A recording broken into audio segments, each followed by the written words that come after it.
that you. No, not everybody's like me, because this came out of St. Claus. See, they were read first, and I didn't.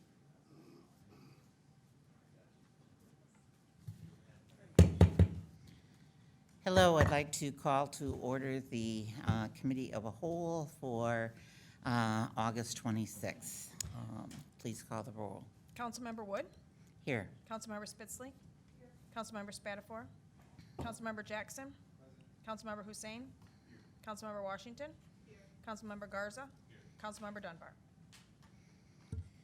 Okay, with that, we have the minutes of August 12th, and I would recognize Councilmember Spitzley. Thank you, Madam President. I move we approve the minutes from August 12th, 2019. All right, we have a motion on the minutes. Are there any questions or concerns? Seeing none, all those in favor say aye. Aye. Opposed? Passes unanimously. This is an opportunity for public comment. If there's anyone in the audience that would like to make comment, if you could please come to the dais and give us your name, and then you will have 3 minutes. Is there anyone that would like to make public comment at this time? Please come to the dais, sir.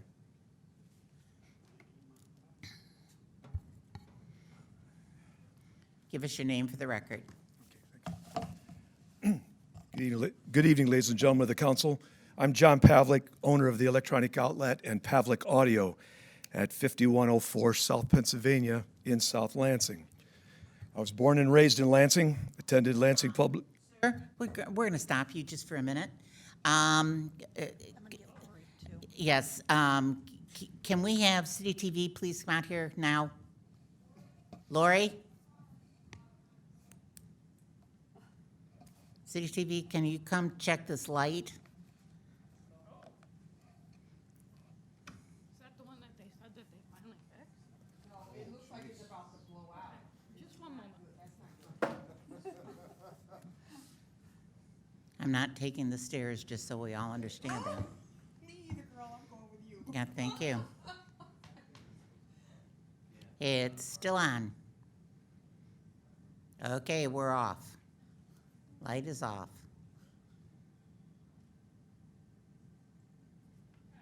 All right.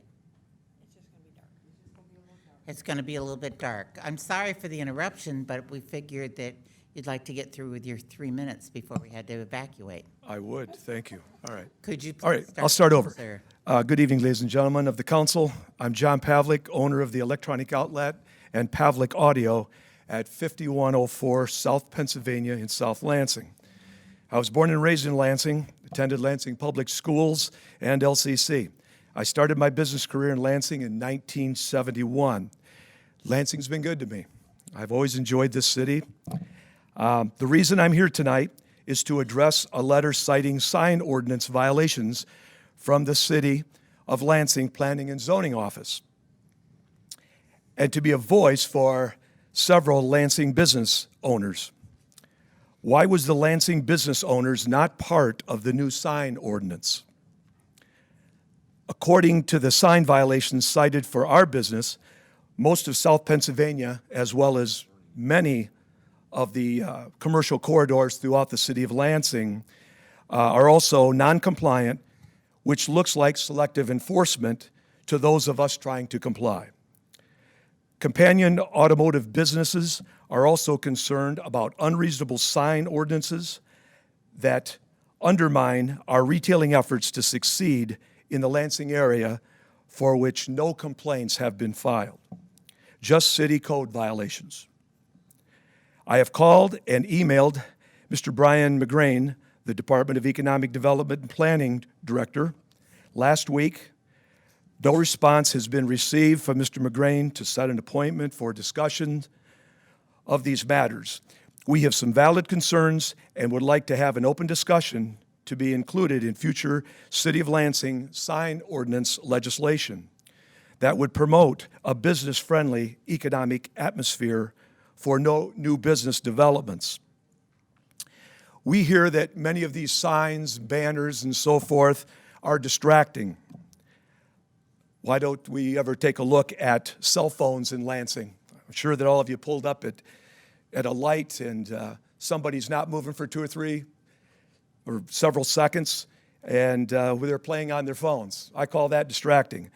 Somebody having a banner 150, 200 feet back from the road, I don't think is distracting.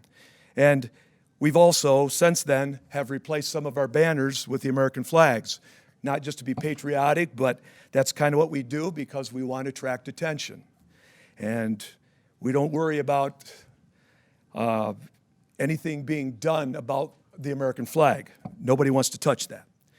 Some items we feel would be helpful to discuss and or to modify: sign setback allowances and special allowance for special promotional signs and banners. Revisit the animated sign restrictions and timing allowances with regard to driver distractions, bringing risk up to date. Purposefully guiding public to the desired business without driving distractions. Voluntarily removing of worn out and dated banners and signs that look junky around our city, and signs to maintain city integrity and aesthetics. Sign ordinances that support business promotion, resulting in city revenues, additional tax base, and community community participation. Sir, So- your 3 minutes are up. Can you Okay. wrap it up, please? So yes. Thank you. So anyway, we thank you for these concerns, but I just think we'd like to work together as a business community, and I really don't know when these ordinances were put into effect on, the code enforcement has been coming around. In fact, we talked to Zach Driver again today, and it seems like, we've kind of backed it off a little bit. We've come to some agreement. Most of us have complied, but we really would like to, be part of that discussion in the future. And we've not heard any complaints. We've asked around, and nobody's complaining about some of this. And we think we could police ourselves, and I just think it's good for the city and the business people of this city. Thank you, sir. Thank you. Is there any other public speakers at this time? Is there any other public speakers at this time? Seeing none, I do want to recognize Councilmember Garza. Before I do, this issue has been brought to our attention. We have reached out to Brian McGrain. My understanding is he's been working with the city attorney's office on some of the current regulations, and that they are looking at making some modifications, suggested modifications to the ordinance, and we'll be bringing that forward to council. When that does happen, of course, as any of our committee meetings, they are open to the public. You will be invited, and we will include you as part of the discussion. Councilmember Garza. Thank you, Madam President. I just wanted to recognize Mr. Pavlik. We spoke, am I pronouncing your name right? Yes, correct. Okay. We spoke on the phone a few weeks ago and discussed this, and I would definitely like to have a meeting set up with you and Brian McGrain and possibly Susan Stackowitz to see what we can work out. So thank you for voicing your opinion tonight, and I recommended that all property owners that are dealing with our new corridor enforcement officer to do so. So thank you very much. Appreciate you taking your time out of your day. And again, I think many of these sign ordinances have been in effect for a long time, but there has not been some of the enforcement.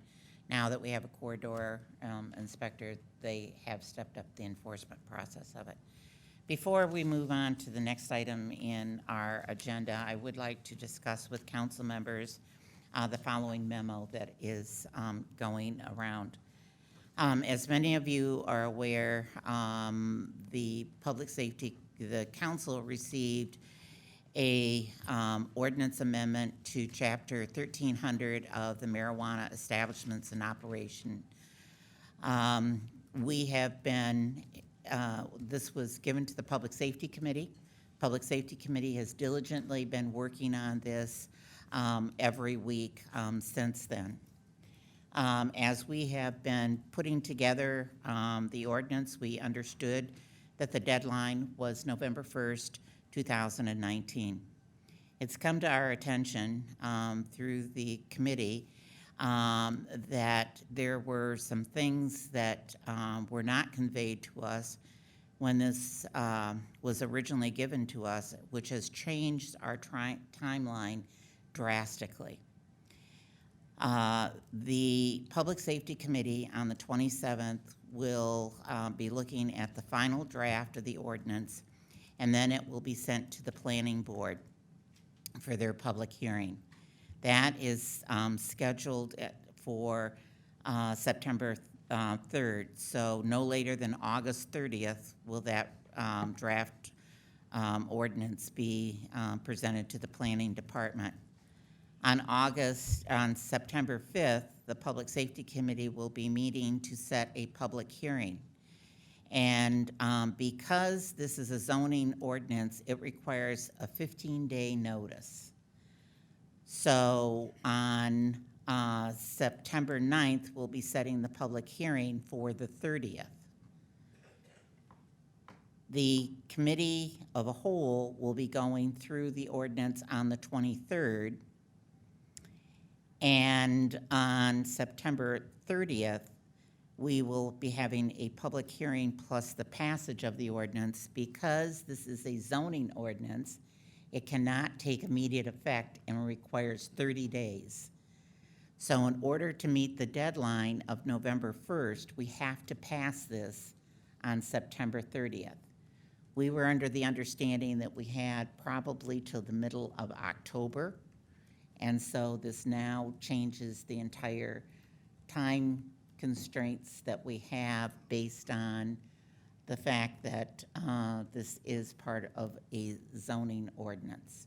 So I wanted council members to have the timeline so they're aware of this. Councilmember Spitzley. Thank you, Madam President. Well, I'm a little disturbed by this. I'm just, as you know, I don't like looking at something one night, passing out a committee of the whole, something as significant as this, and then doing action on it that evening. Also, you know, the same day the public hearing, we're going to pass it the same day. We do not have a choice. Well, I just, you know, it kind of just goes back to me, and I'm not blaming anybody. It just is, so I'm not blaming anybody, but it just seems like we're kind of out of the loop on some of this a little bit. So, you know, we had our meeting last Tuesday to find out that the public hearing, or that, you know, it's already before the planning board on September 3rd, and we didn't know about that. And now we're finding out we have to do this thing very quickly. I was president when the medical marijuana ordinance went through, and I understood, and I took my lumps on it because of some folks thought it was rushed through, but here we are again, you know, and so I'm hoping that we don't make, it just concerns me that we're having a public hearing the same night as we're going to be passing this. I'm not quite sure that's good government. I know we don't have a choice, but I would be remiss if I didn't voice my concern about that, because again, you know, I always try to ask questions or voice concerns that I think that the public is going to voice. And I suspect that we're probably going to hear a lot stronger language than I'm saying right now, but it is concerning to me. Thank you. Are there other council member comments? Again, I just want to reiterate, this was not because the committee was not doing their work. We had the material in front of us.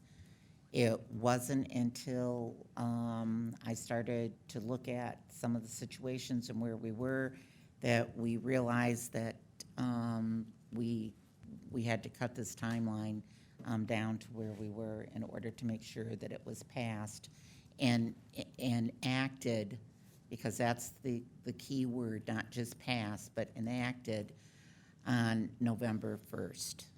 Councilmember Washington. Thank you, Madam President. I'm dismayed by this. Councilwoman Spitzley, this is not good government. I mean, it doesn't have to appear. It's not. For this to have a public hearing is a ruse, because there is no time to take anything into consideration. There's no time for any amendments. So I'm trusting the three of you on the Public Safety Committee to do a darn good job, because we're going to have to rest on our laurels from whatever comes through. So, thank you. All right, thank you. Councilmember Jackson. Thank you. I just want to add just some thoughts about, I guess last year around this time or a little before, we kind of knew that recreational marijuana was likely to pass. The polls showed, I think a few of us expressed like, let's be proactive and maybe, plan ahead for this to come. So the fact that it's here and we're basically dealing with an ordinance given to us, I guess it's not surprising, but at the same time, we should have known it was coming and maybe, put what we want out there first instead of receive something. So that's just how I feel. Well, just for some clarification's sake, the mayor did, when we were discussing this, did want to review some things, had asked that they be able to present something, and which was what we did. So, any other comments? Okay, Councilmember Hussein. Just quickly, I'm not going to belabor this too much, but we are also waiting for emergency rules and things of that nature to come down, and so we were trying to engage in good government. Obviously, it's not playing out that way. What I will say is that I really appreciate. I was on the Public Safety Committee over the 18 months that we vetted the original Chapter 1300 to allow for medical marijuana in terms of the commercial aspect of it. Obviously, I'm on public safety now, and I want to thank my colleagues on that committee. Because good government certainly doesn't look like public hearings and passage on the same night. However, this committee has been diligent, and I've really appreciated the work that the committee has done. Obviously, we've had law as our kind of guide on the side. They've done a fantastic job in that committee, helping us navigate the process.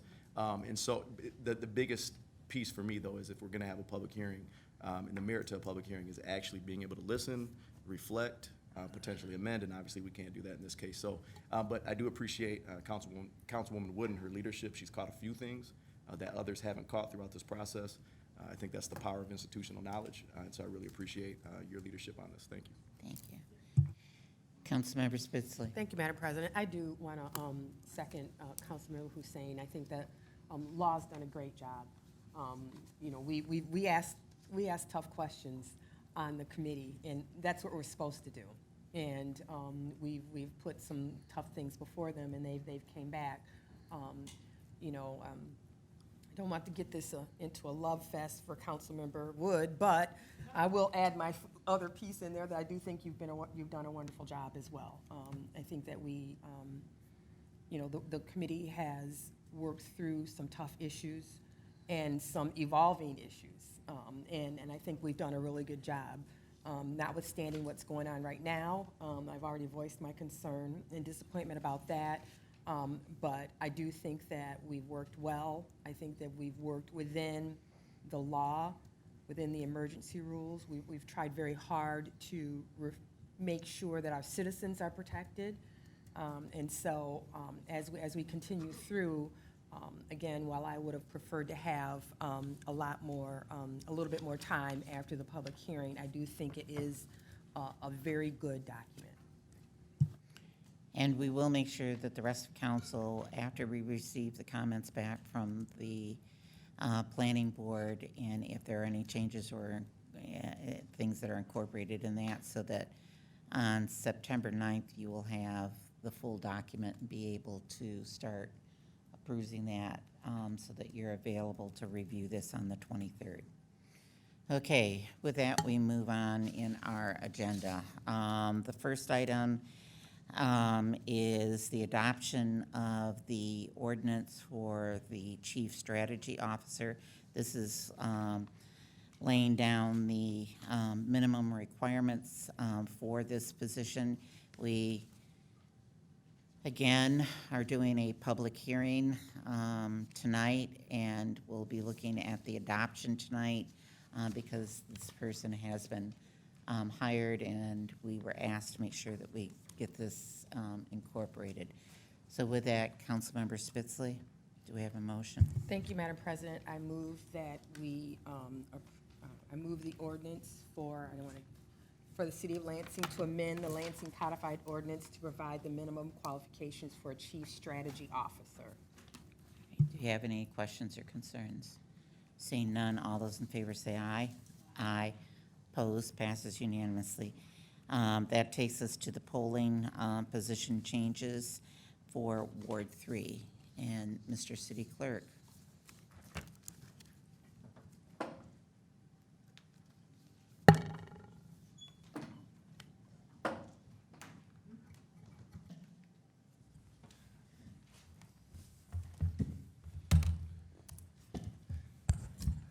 Thank you, President Wood and council members. There is a slideshow that I think is going to be coming up. There it is, okay. This is Robin Stites, our election supervisor for the city of Lansing. And we're going to go through our proposed changes for 3 precincts in Ward 3.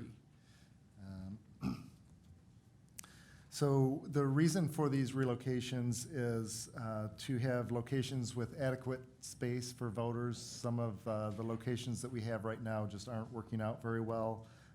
Trying to improve the voter experience with more spacious rooms, better parking.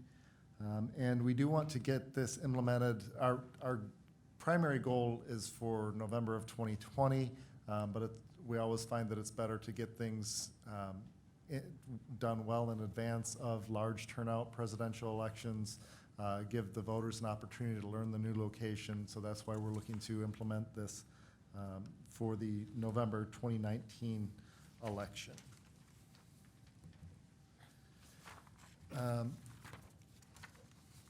The first one I'm going to highlight is we are looking to move Ward 3 Precinct 30, which currently votes at Averill School, to the Tabernacle of David Church, which is on West Holmes Road. The Tabernacle of David Church has a large gymnasium with lots of parking, and it's climate controlled, it's air conditioned in the summer, and currently already serves as a polling place for Ward 3 Precinct 29. So there will be two precincts voting there. And we have found over the years that Averill School, their gym is very small. They don't have, if there's a line of voters, there's no place for the line of voters. And in fact, in the August election, was it August or May? In the May election, because of the school being in session, they actually had the voters go around the outside of the building and come in the back door, so that location is just becoming more problematic. So we're proposing to move it in with Precinct 29 at the Tabernacle of David Church. And there's a map of Precinct 30, and it shows the old and the new location. So the new location is still within the boundaries of the precinct. So it's pretty close by to the other one. Next. Before you move on, is there any questions to this polling place recommendation? Seeing none, go ahead. Okay, the next ones are a little bit of a pair. We're splitting up a pair, rather, or 2 pairs, I'm sorry. Ward 3, Precinct 28, currently votes at Elmhurst School, and it is co-located with another precinct from Ward 4. Ward 3, Precinct 31 currently votes at Luton School, and it also is co-located. And all 4 of the precincts involved are pretty high turnout precincts. And the Luton gym is not very big. In presidentials, we've had to move one of the precincts into the hallway. The Elmhurst gym also is not a huge gym, and we've had to move, in other elections, we've moved one of the precincts outside of the same room. And both of those kind of changes make it difficult with the ADA accessible equipment, because then, we only have enough for a shared location. So then, if a voter who has a disability or needs or wants to use the ADA equipment, it's not necessarily in the same room. So we want to shift that. What we found is Dwight Rich actually has larger rooms. So what we want to do is move the 2 3rd Ward precincts into the Dwight Rich. And just to clarify, for a year, Dwight Rich was on Pleasant Grove, but now Dwight Rich is back on Hampton. So we're talking about the location on Hampton drive. So it's still very close for both of these precincts. And here's a map of the old location compared to the new location for precinct 28. And the diagram only shows the top portion of where precinct 28 location is, where the voters live. Is kind of south of that blue line. It just kind of continues further south. Okay, Councilmember Councilmember Garza has a question. Yes, thank you, Madam President. So will this be in effect come the November election? Yes. Now, I know Dwight Rich on Hampton is under construction right now. Is that gonna be a problem? Or do you see that being a problem for the November election? It is open as a school now. They told us the building is in use and they are ready for us. Okay, thank you. Thanks. Good question. And then Councilmember here's, Spitzley? Thank you, Sorry. Madam President. I'm sorry. I live by Dwight Rich Middle School. I don't think kids are in there. I don't think it's open. The school district informed us that it'll be open September 9th. Okay, thank you. Yep. Thank you. thank you. Here's the old and new locations of precinct 31. So another one, there's not a huge move for these voters. Just some details about the change. We're required to provide new voter ID cards to the voters. They have to be adopted 60 days in advance to go into effect. We are printing in red on the voter ID cards notice that to note the new polling location. So we will notify all impacted voters. We'll make sure that there is signage at Averill School, which will no longer be a polling place. And then at Luton and Elmhurst, which still will be polling places, we will have, for the next 2 or 3 elections, we will have extra greeters. Those are the people that are there before you actually go through the line and get all the way into the precinct so that we can help redirect those voters to the correct location. We also have started using some email notification. A lot of voters are providing emails, and we've found ways to leverage that into providing election-specific notices to voters. So we'll use basically every communication tool we can figure out. Again, looking to have this implemented for the November 5th election in preparation for a huge turnout in 2020. Thank you. Are there any additional questions for the clerk? Councilmember Hussein? So in terms of notice to impacted voters, we really only tell them after the decision has been made, correct? That's correct, yeah. So there was no effort above and beyond to try to reach out and just let folks know and maybe solicit. And I understand, it sounds like the Yeah. considerations were parking, longer lines, things of that nature, but there's nothing we do to get out in front of that. We have in past circumstances, especially when we're doing major changes, but the distance between the new and the old polling locations, I think, is relatively short. So I think these are all ones that will be readily accepted by the voters. Okay. And for me, the biggest, not everybody gets in a car and drives and gets onto a bike, some people walk. And so the biggest issue for me was location, but really if you look at this Ward 3 Precinct 30, you're moving from an edge to an edge. So it's not like it was centrally located in Ward 3 Precinct 28. I think we're actually moving closer to that critical mass of voters. And then Ward 3 Precinct 31, again, it's an edge-to-edge move. So I'm okay with this. I was curious as to process and whether or not we, reached out Yeah, beforehand. and it's a little bit difficult with timing, and I think I had mentioned to you that I didn't want to get this out in front of the August election and have people confused Right. and think it went into effect for the August election, so that really didn't leave a lot of time to do anything like that. Do I see any other questions? Seeing none, Councilmember Spitzley? Thank you, Madam President. I move Your the mic resolution. on. Your mic. I'm sorry. Thank you, Madam President. I move the resolution for the changing of the precincts for voting. Resolution number, doesn't have a resolution. No, But I move the doesn't. resolution. We've got a motion on the table. Do I hear any other questions or concerns? Seeing none, all those in favor say aye. Aye. Opposed? Passes unanimously. Thank you, Chris. That takes us to the Townsend ramp, unappropriate process to the floodplain remapping project.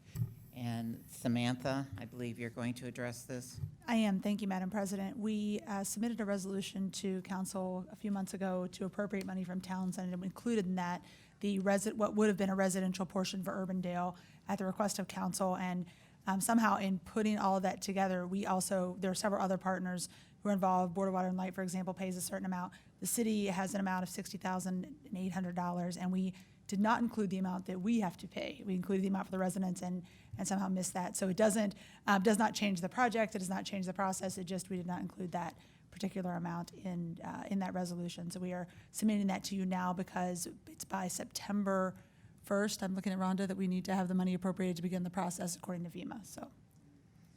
Councilmember Spitzley. Thank you, Madam President. How would we have paid for this without the Townsend ramp?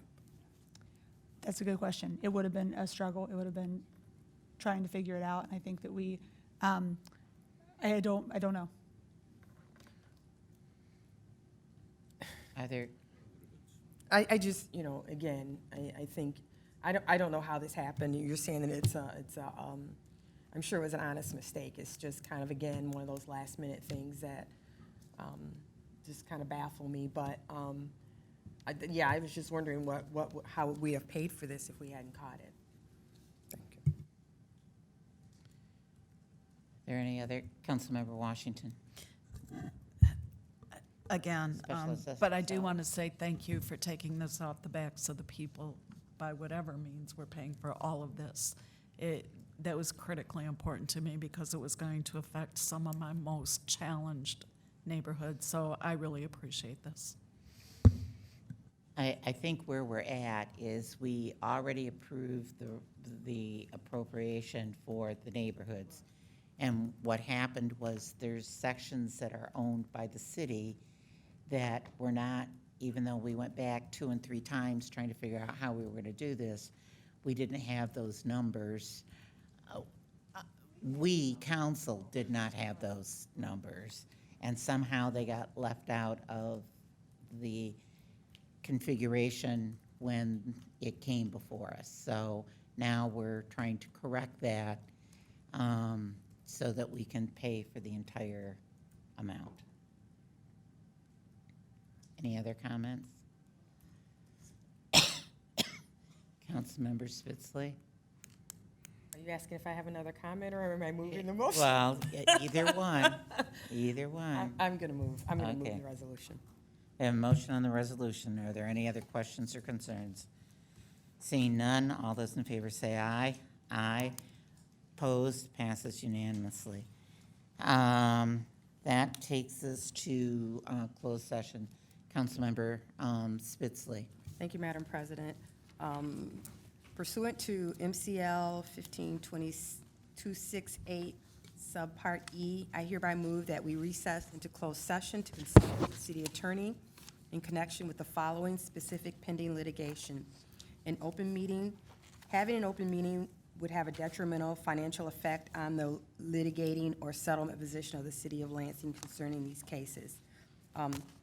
3208 MLK Inc. versus City Clerk of Lansing, Lansing Medical and Marijuana Commission, Block 100 versus City of Lansing LBA, the Radisson, Burwell versus City of Lansing, Anderson, Leskowitz, Kelly, Oderkirk, and Ridnour, City of Lansing versus Brasington, Gillespie, Burke, and Powers, and intervening defendant, Lansing Firefighters Association, Local 421, City of Lansing et al. Versus Purdue Pharma et al., opioid litigation, Fineout versus Kostenko, Funk versus City of Lansing, Gardner, Holsey Hill, Greenwave Naturals LLC versus Lansing City Clerk, Appeal, Michigan Court of Appeals, Jackson and Lansing Railroad Company versus South Street LLC, SC Environmental Services LLC, John Kendrick Sears, Norfolk Southern Railroad Company, City of Lansing, Jalisma Concrete Construction, Inc., and Hamilton Mutual Insurance Company. Klein Sherry versus City of Lansing. Lansing v. Star Indemnity and Liability Company, York, and Lansing v. Gallagher Bassett. Michael Lynn versus City of Lansing. Motorist Mutual Insurance Company v. City of Lansing et al. And LaFelle Gallery LLC et al. Versus City of Lansing et al. Consolidated. Ray versus City of Lansing. Spalding Estate of versus Eaton County, City of Lansing, Eaton County et al. Trevino Hydro World versus Blackburn, Allen, Carter, Shields, and City of Lansing, and Workers' Comp Settlement 2062876-01055. I move that we go into closed session. We have a motion to go into closed session, and before we do the roll call, I'm going to assume that we would also include the city clerk to be in the closed session if he so chose for the ones that are, he's named in. Is that correct? You'd like to be there? All right, thank you. So that would include that as part of the motion. And if we could have roll call, please. Councilmember Wood, Here, yes. Councilmember Spitzley, Yes. Councilmember Washington. Yes. Councilmember Dunbar. Yes. Councilmember Hussein. Councilmember Garza. Yes. Councilmember Jackson. Okay, we are now going to convene into closed session. I know that they're going to be looking at the lights, so anyone that is here still in the chamber might want to step out and go into the foyer as they are dealing with the lights in here. Thank you.